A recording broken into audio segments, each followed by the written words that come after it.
The first laugh echoed across the training yard before she had even finished introducing herself. It was only one sentence, spoken in a soft rural accent she had carried her entire life. Yet it was enough to make a line of recruits exchange mocking glances. Someone whispered that she sounded like she didn't belong in the Navy. Another repeated her words in an exaggerated imitation, and laughter spread through the formation. She kept her eyes forward, even as her hands trembled behind her back. She had prepared for every physical challenge the Academy could offer. She had never prepared to be ashamed of her own voice. Before I tell you what happened next, tell me in the comments where you're watching from. I love knowing who's listening. Her name was Emily Carter, and every step that had brought her to the Academy had been earned the hard way.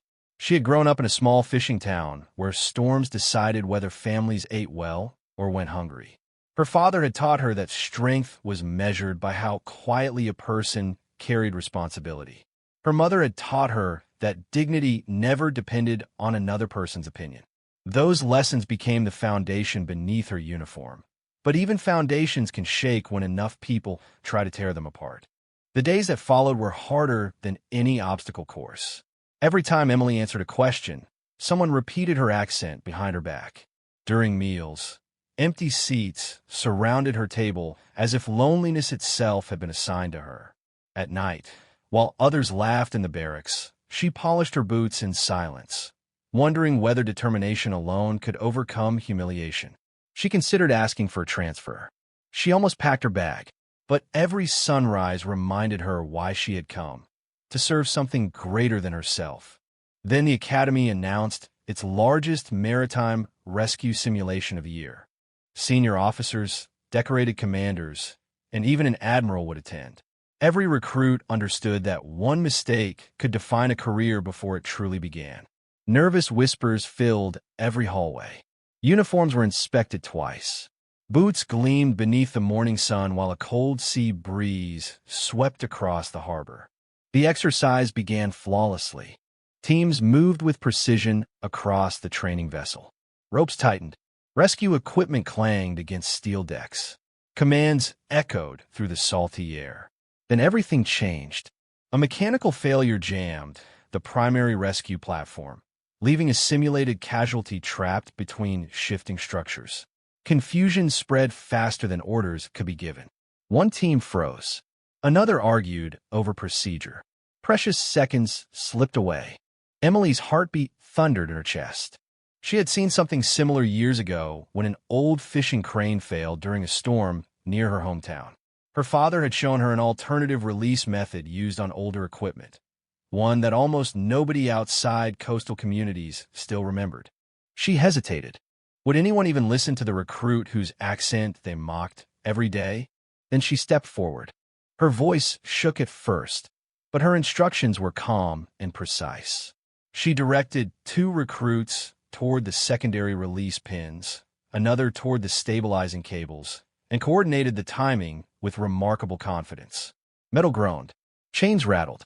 The rescue platform shifted free. Within moments, the trapped sailor was safely extracted as the entire team moved together like a single unstoppable tide. Silence fell across the harbor. No one laughed anymore. The only sound was the wind rolling across the water. The Admiral, who had watched everything without speaking, slowly removed his cap and walked toward the recruits. Every boot on the deck seemed frozen in place. Even the instructors waited without a word. He stopped directly in front of Emily. For a long moment, no one knew what he was about to say. Then he smiled. Recruit Emily Carter.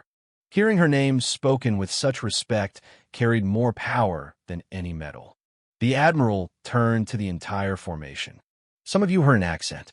I heard experience. Some of you heard someone different. I heard someone prepared. Leadership doesn't arrive wearing the right voice. It arrives carrying the right character. No one dared look away. The recruits who had mocked her lowered their eyes, realizing their greatest mistake had never been judging her words. It had been judging the life that shaped them.